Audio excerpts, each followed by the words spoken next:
is our fifth main topic today? This is from Landon Wodash. Hello, John and crew. The first reactions for Avatar: The Way of Water have come out, and they are overwhelmingly positive. I was already extremely excited as a fan of James Cameron and the Avatar, and now I'm even more excited. Never bet against James Cameron. This movie is going to be huge. What are your thoughts? Yeah, so it's now we got our first look at a reaction recently from Guillermo del Toro. Del Toro was the first person to put out a reaction. He said, "This is an epic masterpiece made by a master at the height of his powers." And coming from Guillermo del Toro, big praise. But he also has a close relationship with James Cameron, so, maybe take that with a little bit of grain of salt. Well, we knew that yesterday the first reactions for Avatar: The Way of Water were coming out. And there seems to be a couple of things that are the consensus. Number one, the general consensus seems to be that the first film, which was nominated for Best Picture at the Academy Awards, that this film, according to some, easily surpasses the first. That's big talk, considering the first one, again, was nominated for Best Picture at the Academy Awards. There seems to be a general consensus that this movie easily surpasses that one. A lot of them are calling it a masterpiece. They're pulling out the M word, masterpiece. They're saying it's mind-blowing. They're saying it reinvents the idea of the genre. Like a lot of very, very, very high praise. I'm going to go into it here and just read just a couple of the reactions from some of the people. A friend of ours, Mike Ryan, wrote, "Avatar: The Way of Water, yeah, never bet against James Cameron. Trying to spare the hyperbole, but I've never seen anything like this from a technical, visual standpoint. It's overwhelming. Maybe too overwhelming. Sometimes I'd miss plot points because I'm just staring at Pandora fish." Someone texted me and said, "What was the most visually impressive part of the movie?" And I responded, "The whole damn thing." So there's that. Our friend Eric Davis, who's over at Fandango, wrote, "I'm happy to say that Avatar: The Way of Water is phenomenal, bigger, better, and more emotional than Avatar. The film is visually breathtaking, visceral, and incredibly engrossing. The story, the spectacle, the spirituality, the beauty. This is movie making and storytelling at its absolute finest." Josh Horowitz wrote, "James Cameron once again shows filmmakers how it's done. I've said it 1,000 times, never doubt him. Avatar: The Way of Water is how you do epic blockbustering, emotional, visceral, and as big as movies get." And as you go through, this is the general refrain. Now, one of the other things that comes out at some points is that there's a lot of story. And some people who are raving about the movie are also pausing to say, some of them are saying, there may be too much story. Like there's so much story in that sometimes it feels like it weighs it down. Some people are saying if you had, put a little bit less story in there, the runtime didn't need to be as long. But with that being the one kind of critique you're hearing out of it, everybody's just saying it's an amazing experience watching this film. And just going off the rails about it. Rob, you and I've talked a lot over the past year or so about, look, and I still say today, this movie will not be as big as the first one. I think the first one, of course, is the biggest movie of all time.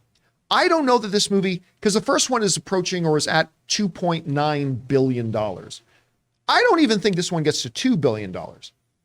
Not even get to $2 billion. That would make it one of the biggest films of all time, a ridiculous success. But this is going to be a huge movie, super successful. Long run time's going to hurt its box office a bit here, I think. But still, we've always said what it's really going to come down to is the movie good? Because we can talk about the hype of the first one. We can talk about the trailers and everybody, Pandora became a pop cultural touchstone for the entire pop culture for a long time. Can it get there? All that matters is the movie good? It's going to have a big opening weekend. The first Avatar only had a $77 million opening weekend, I think. This will be bigger than that. It sounds like it's incredible. It sounds like because you're hearing terminology here I have not heard from a lot of people before, including like guys like Mike and Horowitz and stuff like that. So I don't know. This sounds pretty encouraging to me. We want to take a second to thank a sponsor of this video, Raycon. Guys, the holiday season is upon us, so in the spirit of giving, allow me to give you my recommendation. Premium audio products from Raycon. Raycon's wireless earbuds, headphones, and speakers offer premium sound. Anyone you gift them to will find a use for them right away. And as the person doing the gift giving, you're gonna love the fact that they start at half the price of other premium audio brands. You guys know I've been using my Raycons for a long time. Every morning I get up and get on my treadmill, and I love using the Raycons because they're comfortable, they fit perfectly, and most importantly, they sound great. You can find Raycon in stores now like Kohl's or Walmart, but let me tell you right now, you're always going to get the best deal at buyraycon.com/Campea. The Raycon website also offers free shipping, free returns, and buy now, pay later options, plus a 30-day happiness guarantee. So guys, right now go to buyraycon.com/Campea to get 15% off site-wide with the code HOLIDAY, plus free shipping. That's code HOLIDAY at buyraycon.com/Campea for 15% off your Raycon purchase. buyraycon.com/Campea. You've read through all the reactions. There have been a lot of them coming out about him. What's standing out to you? What do you think this means for the overall success of the film? This does not surprise me at all. I mean, I've been a huge, staunch Avatar supporter since day one when I first saw it in the theater. I knew that this was everything about what we've heard about this movie is exactly what I thought it was going to be. It doesn't surprise me at all. I think like the first movie, like Top Gun Maverick, this movie's going to play for 4 months, at least. They're going to leave it. People are going to go, and they're going to go again, and they're going to go again and again. Because our culture since the first Avatar came out, we have become such a, you know what James Cameron brings, and Top Gun brought this too. What's missing in all of our lives is romance. Top Gun Maverick is a romantic film. And when I say romantic, I'm not even talking about man-woman. I'm talking about the notion about life being romantic. And this movie, the reason like James Cameron, why does James Cameron connect? I mean, the thing about Titanic and the thing about the first Avatar is they're very transportive, but everybody wants to we all have romantic notions about what our lives should be like. And Cameron is able to cut through all of the cacophony of the modern age and deliver that to us. And people are always like, well, Rob, the first Avatar is Fern Gully, it's Pocahontas, it's whatever it is. They're missing the point. The point is that James Cameron is taking all of those primal, even all the way back to childhood. There's an element of animation in Pandora, of the wonder of seeing, I equated it to being a child going to your first country fair, seeing the lights and cotton candy and seeing animals and the sights and the sounds. It's very basic and primal, and he's able to cut into that. And if you look at things like Aliens is a war movie, but it's based on the platoon getting together that goes all the way back to the beginning of Hollywood. It's the most basic level of men, and now in Aliens' case, men and women bonding over war, and at the same time, what is Aliens about? Two moms at the end of the day, two moms fighting for their kid. I mean, and so he's going back to the most primal elements of man, and what he's done is he's given us the beauty and the wonder of what it's like to be a kid looking at an animated movie or going to a country fair. What this movie does that the first Avatar doesn't is now this movie is about husbands, wives, mothers, daughters, brothers, and sisters. The first Avatar didn't have that. I mean, real family. You know what? We in this country have Cameron is all about, even though he's a Canadian, he's all about taking the base ideas of what America is supposed to be and injecting them into sci-fi, action, fantasy films.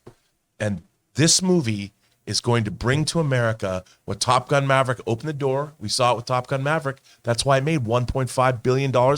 This movie's going to make $3 billion.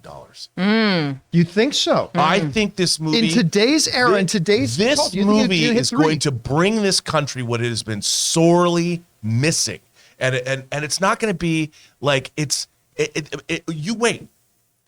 I hope you're right. I might be out of my mind here, but I am so tired of listening to the genre crowd the hardcore sci-fi, fantasy, and horror fans, all the people I know that I've been friends with, Rob, I'm like, you know what people are missing? And I'll say this, you are missing romance in your lives, and this is going to bring it to you. I mean, I don't know why. I still shake my head whenever I hear people doubt James Cameron. Because, dude, how we've been saying it. Let's run down this. We've been saying it forever. First of all, my all-time favorite action film, In True Lies. I think that's. And what is that movie about? A husband and wife. Yeah. And then you've got all this great action. Yep. But you've got a husband and wife trying to get their and thing their together. Kid and their all that kind of stuff. You're talking about different people who are trying to find different things in their lives from the wife, but also, I got a tiny dick. I mean, also going back to Aliens as well. You're talking Aliens, you're talking Terminator, you're talking Avatar, you're talking Titanic. Terminator is a romance. All he does is crank out hits. He squats down and shits out hits. But anyway, Chris, you're reading all the the reactions coming out. I got to admit, I'm a little bit surprised hearing how heightened they are, but I think we all expected it to be good. Yeah.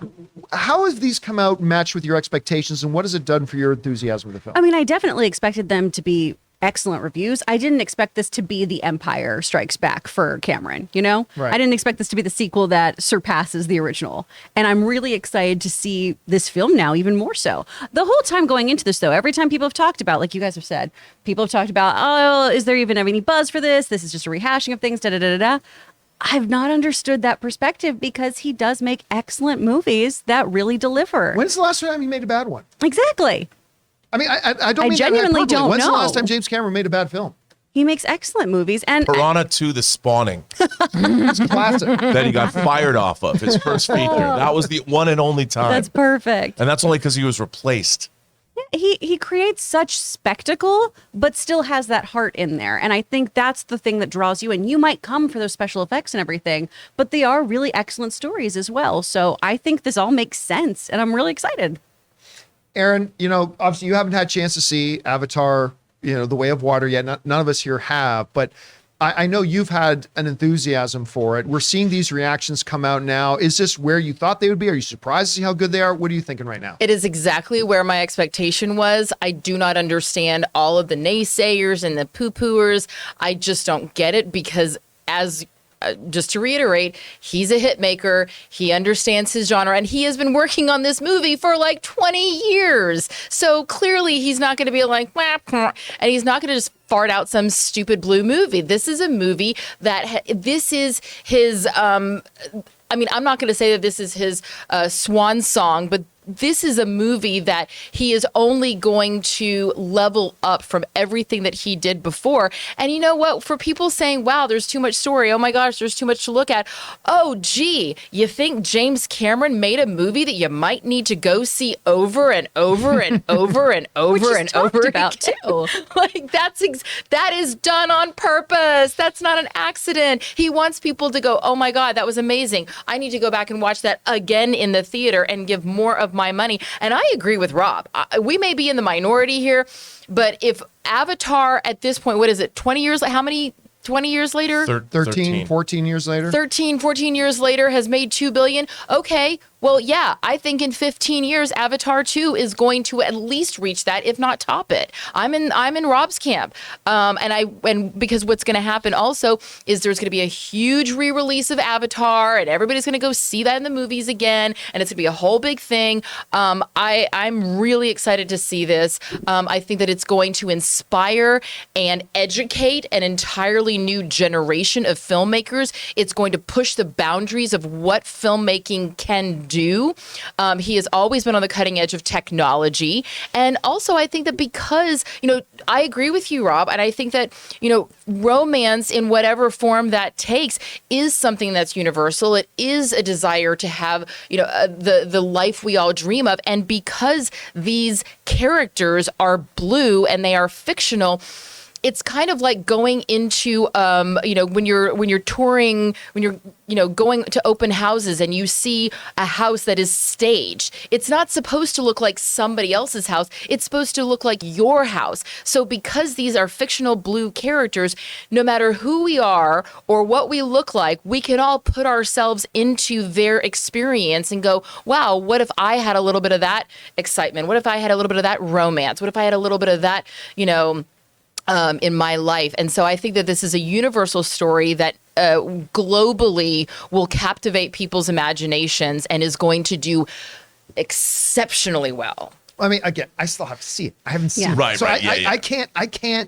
I can't say anything other than to say that it looks pretty good. And I love it. You know, our buddy, Dennis Zen, Dennis also saw it, and he was saying, the other thing he was really worried about, and I've heard some people express, I think I've heard you express this too, was a little bit concerned about was the high frame rate. Because, that has turned some people off in other movies like the Hobbit movies and stuff like that. Dennis said they moved back and forth between traditional 24 frames and high frame rate, and Dennis actually said it actually worked. So that was good to hear from Dennis, because I know Dennis was really concerned about that. I mean, look, you go back to this whole thing about people saying, well, the first one was just Dances with Wolves in Space. And James Cameron himself has said, yeah, the movie's Dances with Wolves in Space. But I don't hear anybody complaining that Top Gun Maverick was just Star Wars. With the whole Top Gun Maverick was entirely built around the Star Wars Death Star trench run. That's the movie. But guess what? You take a thing that's been done before, you put your own thing to it, you make a new story out of it, and it can be incredible. And that's kind of what they've done. And by the way, I hope this movie becomes another case point, because you often hear people say, well, I mean, come on, we just want a movie that's fun. Yes, we want movies that are fun. But movies like this can start to prove that your movie can be fun and have artistic excellence to it. These are the movies that take you beyond making $700 million, which are great, to making 1.3, 1.5, 1.9, $2 billion when you do both. You can have fun and excitement and style and visual spectacle and tell great stories at the same time. And those ones are really successful. Anyway, guys, question is for you. What do you think about this? The general consensus coming out from a lot of people is this is better than the first. And the first was nominated for Best Picture at the Academy Award. Could we be looking at maybe a new frontrunner for Best Picture at the Academy Awards? Again, it's hard to say. We haven't seen it yet ourselves. But what are you feeling about it right now? Where's your excitement level for Avatar 2, if any at all? Whatever you guys think, jump down into the comment section below and let us know your thoughts.